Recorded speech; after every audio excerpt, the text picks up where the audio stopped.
Hey YouTube, Magazine 2021 here, coming at you with another haul slash sustained industry video, this time for the month of May 2018. Now let's just get into it. I did an unboxing video for the Witch in the 100 Night 2 limited edition. If you want to know what's in the box, go check out that video. It's not too long.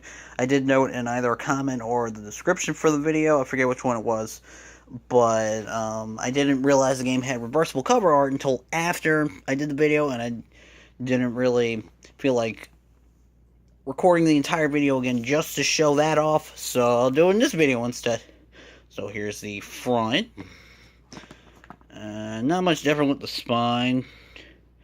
I think it's a bit uneven. Yeah, it's a bit uneven when I was putting it back in the case. And here's the back. So as far as my thoughts on the sequel go, I'm not too far into the game, so I still prefer the original Witch in 100 Night game.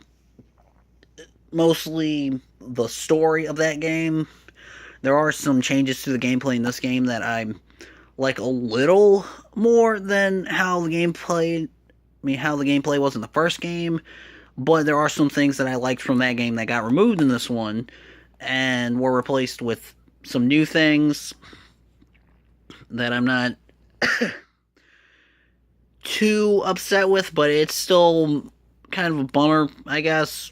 And there are things that were gonna be in the original game that ended up getting scrapped before it got finished, and they got added to the sequel, so that's pretty neat. They were able to do something with that stuff. Like, in the first game,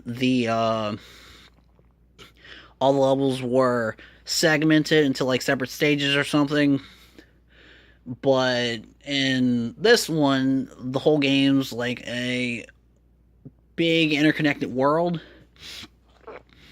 and but at the same time, the areas are randomly generated somewhat, so I guess it's a bit hit or miss.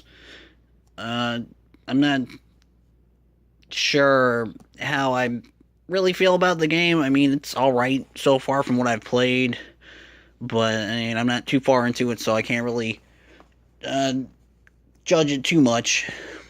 Anyways, now that I got the only not game thing out of the way, let's talk about the books. First up, we got Nisio Isen's Juni Taisen Zodiac War. For anybody that's not familiar with Nisio Isen, he's most well known for the Monogatari light novel series, along with a bunch of other light novel series and a few manga, most notably Medaka Box, which I've been waiting 4 years since I finished reading that for an English release. I don't know when Viz is gonna license that. Whatever, I'm sure it'll happen eventually.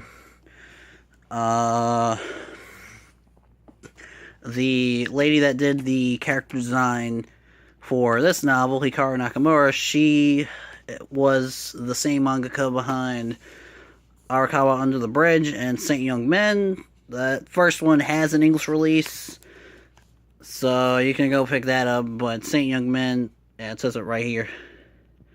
But Saint Young Men, I don't know if that's ever going to get an English release, so maybe go read it online.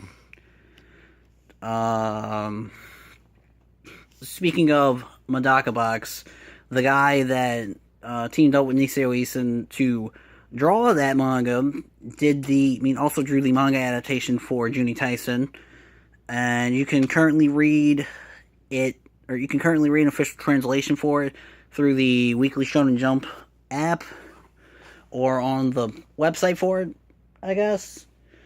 And if you want to wait for a physical release instead, Viz is going to start putting out the volumes starting in October or November of this year, and I think it's like 4 volumes long, so yeah, that's definitely looking forward to that.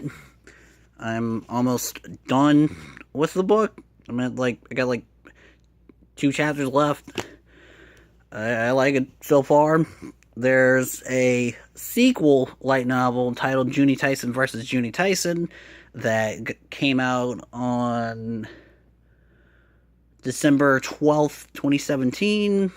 No clue when that's going to get an English release, but all I know about it is that the characters from this novel end up going up against this other group of 12 people that are themed after the 12 astrological signs, like Gemini, Cancer, Capricorn, Sagittarius, stuff like that. And also, this has an anime adaptation. I haven't seen it yet. I heard that the anime expands upon some stuff from the novel, like for instance, whenever you get to a new chapter, it'll show one of the characters, and on the other side of the page, there's usually a biography or something talking about that character. And I heard that the anime expanded upon stuff like this, so that's interesting. Definitely gonna check it out at some point, though I heard that the anime kind of dips a bit towards the end. Not sure exactly how. But I'll get there when I get there. Oh, excuse me. And the next one, I did a video on this. The Full Metal Alchemist Full Metal Edition Volume 1. Like I mentioned in the video, it's definitely worth it for the quality of the volume, since this is just the Kanzenban release that they put out back in 2011, and we're just now getting it 7 years later. I think they might have done this release for the 10th anniversary of the manga, since it started in 2001. But my only gripe with the volume itself is how, if you have sweaty hands while holding books, it can cause the lettering to fade, and you get some red glitter stuff on your hands or fingers or whatever. So just be careful if you decide to pick up this release. And, I'd recommend either this release or the box set with all the volumes, since that one's like the cheapest option, but this is the highest quality option.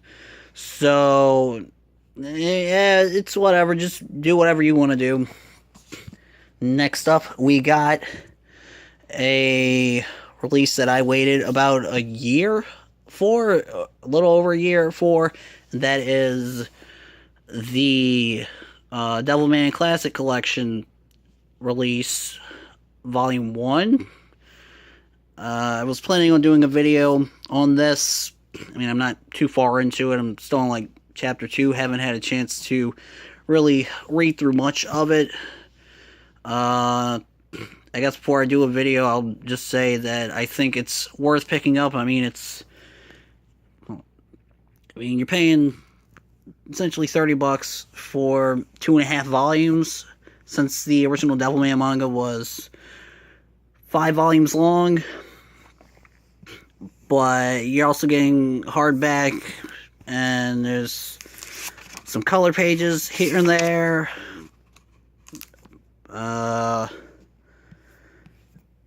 And Seven Seas is going to be putting out more of these classic collection releases. Like, later in the year, we're getting Captain Harlock and Cutie Honey. And I think there's, like, a few other ones they're putting out under this imprint or whatever. Whatever you want to call it. But I think this is definitely worth picking up, since the last time the original Devilman manga got an English release, they only put out some of the first volume, and it never went any further than that. So this is like the only way you can really read the original manga with an official translation or something. But yeah, the second volume doesn't come out until October. I think October 30th. So, like, right before Halloween. Though I think Seven Seas tends to put out a lot of big releases at the end of every month. So, I guess it's kind of fitting since it's coming out right before Halloween. I'll probably do a video on this book when I finish reading it. Or maybe I'll just wait until the second one comes out and then give my thoughts on the original Devilman manga. Next up, I just did a video on this yesterday, and that's volumes 1, 2, and 3 of Komi-san Can't Communicate. And, yeah, like I said, I just did a video on this. It was about 22 minutes long. Definitely one of the greatest manga I've ever read. A recent personal favorite of mine. And like I said at the end of the video I did, the only thing stopping me from making this my all-time favorite manga over One Piece is literally the nostalgia factor I have going for that series, since I more or less grew up with One Piece. So, yeah, definitely worth checking out. I posted links in the description for that video, like where I read this series at, where I buy the volumes at, and some other stuff. And this one manga that had a crossover chapter with Komi-san is going to be getting a English release starting this month. And the crossover chapter for that manga doesn't show up until volume 5 of Komi-san. And that series, the Komi-san crossover chapter doesn't show up until volume 4, I think. So if this doesn't have an English release by the time that comes out, that'll be the first time that you can see Komi-san in English or something. I don't know. I'm just hoping that Viz does decide to pick up the volume. Might as well show off the backs. This is just part of the little flyer thing on the dust jacket. And there's the back of volume 2. And back of volume 3. And then if you take off the dust jacket, it's just black and white.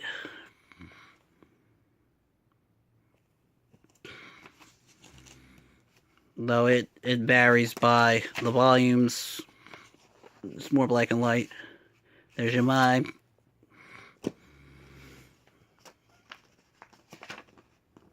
And even more black and white. And on the back side of the dust jackets, you'll get one of the color pages, or part of one of the color pages. Since none of the volumes have color pages. But, yeah, really hoping that Viz does decide to pick this up, since, as far as I'm aware, they're the only ones that license titles that are published in Weekly Shonen Sunday. So, yeah, probably gonna try messaging them or something, seeing if I can get them to consider it, if they aren't already planning on bringing this really amazing series over. Anyways, the last thing that I picked up is this 20th anniversary Gal Gaigar art book, or illustration book, or something. And all it really is just illustrations from, like, official materials and stuff, or releases for different DVD sets and books and stuff for Gal Gaigar, the sequel OVA, Gal Gaigar Final, and this one series that's kind of like a spinoff, but it's also canon. Better Man, which I still gotta finish watching, but this anime was the series that got me hooked on the mecha genre. Like, there were a few things I watched before watching this that I was like, okay, yeah, mecha's pretty cool. But once I watched this, and then I watched the sequel OVA, I was pretty much sold. And for those that don't know anything about Gao Gaigar, it is the 8th and final anime in this series called the Brave series, which was a 90s, which was this one series that Sunrise did back in the 90s that spanned over 8 different animes, and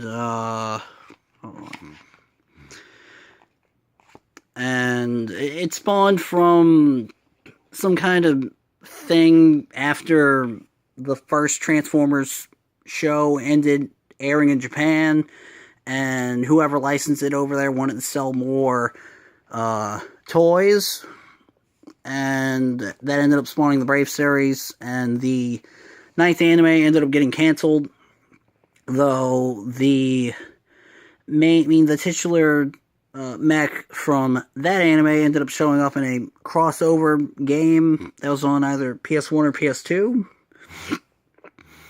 So that's cool, I guess. One thing I wanted to note is that on here it's got a "the" at the beginning of the title, but on both this box set I own, there's no "the" in front of the name. So I don't know if they just decided to omit it for the English releases. Same with this ad that's on the back of this little magazine I got back in 2006. But let me see if I can find that one thing.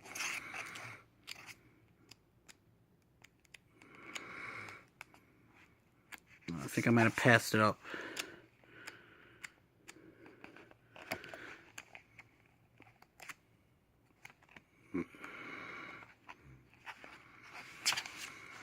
Oh, there he is. There's my second favorite mech, Genetic Gao Gaigar. First favorite being Gunbuster. But, it's really nice art book, I guess. I don't know. I'm just hoping that the Blu-ray releases eventually get an English release, since a lot of different... Yeah, there's the cover for the first Blu-ray box set, and the second Blu-ray box set. And here's some posters that you can get with those box sets. Yeah, pretty neat. And then at the start of each section, they got like a little thing about that anime, I think. And I can't really read Japanese, so I don't know what any of this is saying. But, yeah, pretty nice item to own, or something. Yeah, I can't really think of much else to say. I was considering doing a video where I just showed everything in the book, but that would be kind of boring if I just showed all the stuff or whatever and not really have any music playing. So, yeah, I'll go more into detail about this series later on. at some point. But, yeah, that's pretty much it. Thanks for watching. Oh, here's 2 shots of all the different uh, titular mechs / robots from the different Brave series animes. Thought that was pretty cool. They included that. Thanks, Sunrise, for not forgetting about my first son. Anyways, yeah, that's pretty much it. I'll talk more about Gal Gaigar at a later date. Anyways, yeah, thanks for watching. See you in the next video. If you got any questions about any of the stuff I showed, feel free to drop a comment or something. Or yeah, feel free to drop a comment. I'll get back to it as soon as I can. And go read Komi-san.